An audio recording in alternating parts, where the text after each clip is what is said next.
کیا تم نے نہیں دیکھا کہ تمہارے پروردگار نے ہاتھی والوں کے ساتھ کیا کیا؟ کیا اس نے ان کا داؤں غلط نہیں کیا؟ اور اس نے ان پر جھنڈ کے جھنڈ پرندے چھوڑ دیے جو ان پر کھنگر کی پتھریاں پھینکتے تھے، تو اس نے ان کو ایسا کر دیا جیسے کھایا ہوا بھس۔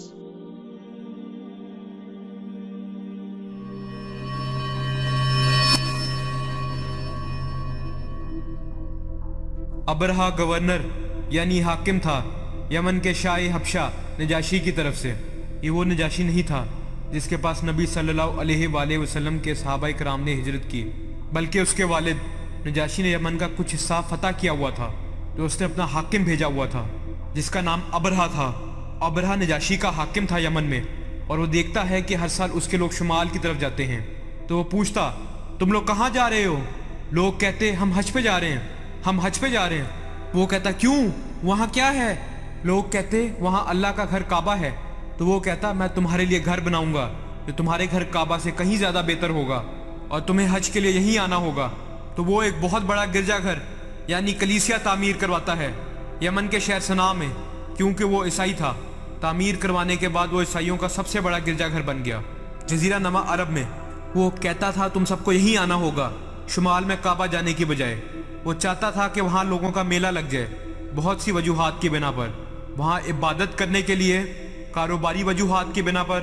اگلے سال جب یمن کے لوگ پھر سے حج کرنے کے لیے کعبہ چلے گئے تو اس کو بہت غصہ آیا، اور غصے میں آ کے اس نے قسم کھائی کہ میں یہ گھر ہی ڈھا دوں گا، لہٰذا لوگ ضرور میرے گھر آئیں گے۔ اس نے کہا کوئی مسئلہ نہیں، میرے پاس ایک ہاتھی ہے، ایک بڑا ہاتھی، ہم ہاتھی کو لے جائیں گے اور اپنی فوجوں کے ساتھ آگے بڑھیں گے۔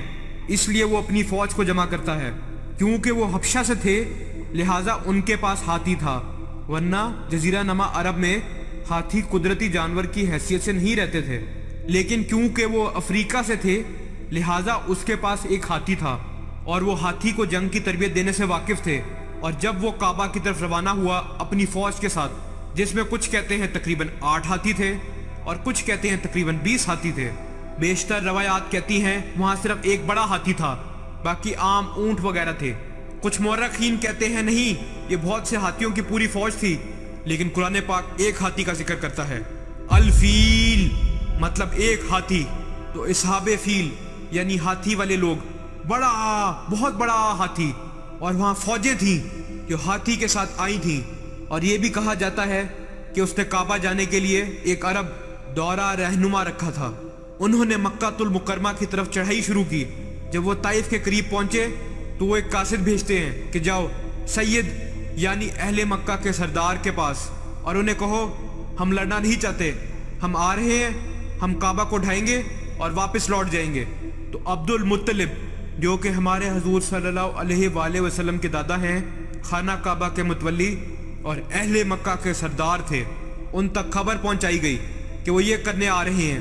آپ نے فرمایا ٹھیک ہے اسے آنے دو، اور ابرہا پوری فوج کے ساتھ آیا۔ جیسے کہ آپ جانتے ہیں جب وہ مکہ المکرمہ پہنچے اس نے عبد المطلب اور قریش کے مال مویشی قبضے میں لے لیے، جس میں 200 سے بھی زیادہ اونٹ اور بھیڑیں تھیں، جس سے ظاہر ہوتا ہے عبد المطلب امیر آدمی تھے۔ اور عبد المطلب نے ان کے ایک آدمی کو فرمایا اگر تم کعبہ ڈھا سکتے ہو تو ڈھا کے دکھاؤ، لیکن ہمارے اونٹ ہمیں واپس چاہیے۔ تو وہ آدمی آپ کو ابرہا کے پاس لے گیا۔ عبد المطلب کی زبردست شخصیت تھی، آپ بہت روبدار اور نہایت جسیم و باشکوہ آدمی تھے۔ آپ اتنی روبدار شخصیت کے مالک تھے کہ آپ کو دیکھتے ہی پتہ چل جاتا کہ آپ سردار ہیں، لہٰذا کہا جاتا ہے آپ خیمے میں داخل ہوئے تو ابرہا آپ سے متاثر ہو گیا، اتنے جسیم اور خوبرو۔ وہ آپ کی تعظیم میں اپنی کرسی سے کھڑا ہو گیا۔ وہ آپ سے کہتا ہے مجھے آپ سے کوئی مسئلہ نہیں، آپ بس شہر سے چلے جائیں اور میں آپ کے گھر کو ڈھا دوں گا، اور مجھے تم لوگوں سے کوئی مسئلہ نہیں، ذاتی کچھ بھی نہیں ہے، میں صرف آپ کی عبادت گاہ کو ڈھانا چاہتا ہوں۔ پھر عبد المطلب نے فرمایا میں آپ سے گھر کے بارے میں بات کرنے نہیں آیا ہوں، میں آپ سے کعبہ کے بارے میں بات کرنے نہیں آیا، میں آپ سے اپنے اونٹوں کے بارے میں بات کرنے آیا ہوں۔ اور تب ابرہا نے عبد المطلب کے لیے تمام احترام کھو دیا، اور اس نے کہا کہ میں تمہارے مقدس گھر کو ڈھانے آیا ہوں اور تم مجھ سے اپنے اونٹوں کے بارے میں بات کرنے آئے ہو۔ ابرہا نے سوچا کہ شاید عبد المطلب اپنے کعبہ کے بارے میں بحث کرنے والے ہیں، اور اس لیے وہ آپ کی تعظیم کر رہا تھا۔ اور پھر جب آپ نے اپنے اونٹوں کا مطالبہ کیا تو اس نے کہا میں نے آپ کے لیے تمام احترام کھو دیا۔ پھر عبد المطلب نے زبردست جواب دیا جو دل سے سننے والا ہے۔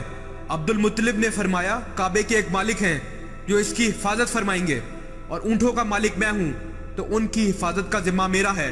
عبد المطلب کے جواب کی وجہ سے ابرہہ نے اونٹوں کو واپس کر دیا، اور پھر قریش نے شہر چھوڑ دیا اور پہاڑوں کی گھاٹیوں اور چوٹیوں پہ پناہ گزیر ہو گئے۔ بہت دعا کرنے کے بعد عبد المطلب کعبہ کا طواف کرتے ہیں۔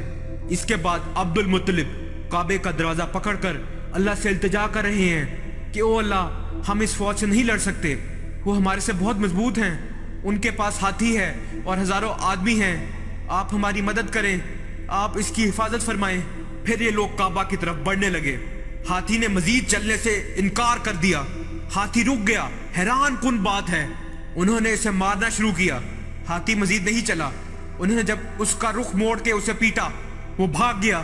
جب انہوں نے اسے روکا اور اس کا رخ موڑا تو وہ پھر سے رک گیا۔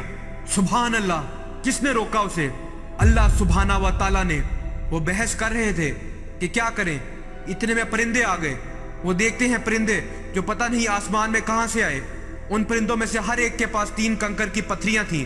ہر کنکر کی پتھری بہت چھوٹی تھی، چھوٹی چھوٹی کنکریاں مٹی سے بنی ہوئی، اور بہت اونچائیوں سے جب ابابیل کے اس لشکر نے ابرہہ کی فوجوں پہ زور سے سنگ باری کی اور کنکریاں اتنی زور سے نیچے آئیں، آج ہم گریوٹی کے بارے میں پڑھتے ہیں اور بے شمار چیزوں کے بارے میں۔ واللہ اگر آپ سورہ فیل کی اس تشریح پر نگاہ ڈالیں تو آپ سمجھ جائیں گے، جب اتنی اونچائیوں سے کنکریاں گرائی گئیں تو کنکریاں ان لوگوں کے جسم کو چیرتے ہوئے زمین پہ گرتی اور انہیں موقع پہ ہی ہلاک کر دیتی، اور لوگ دیکھ رہے تھے۔ اللہ اکبر! کیا عبد المطلب نے کہا نہیں تھا کہ کعبے کے ایک مالک ہیں جو اس کی حفاظت فرمائیں گے؟ تمہیں یاد رکھنا ہوگا کہ اس دن سے لے کے آج تک کعبہ کی حفاظت اللہ سبحانہ و تعالیٰ فرما رہے ہیں، تو یہ عذاب اللہ سبحانہ و تعالیٰ کا بھیجا ہوا تھا۔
کیا تم نے نہیں دیکھا کہ تمہارے پروردگار نے ہاتھی والوں کے ساتھ کیا کیا؟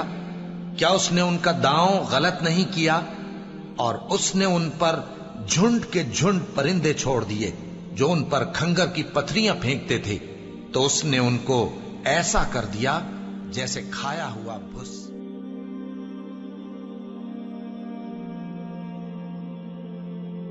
اور ان میں سے کچھ زخمی ہو گئے، وہ واپس چلے گئے اور انہیں ایسی بیماری کا سامنا کرنا پڑا، خود ابرہہ مشکل سے گرتا پڑتا صنعاء تک پہنچا اور نہایت دردناک عذاب میں گرفتار ہو کے یمن میں مرا، بہت بری موت۔ یہ واقعہ محمد صلی اللہ علیہ وآلہ وسلم کی پیدائش سے بالکل پہلے ہوا، اور یہ سن تھا جس میں حضور صلی اللہ علیہ وآلہ وسلم کی پیدائش ہوئی۔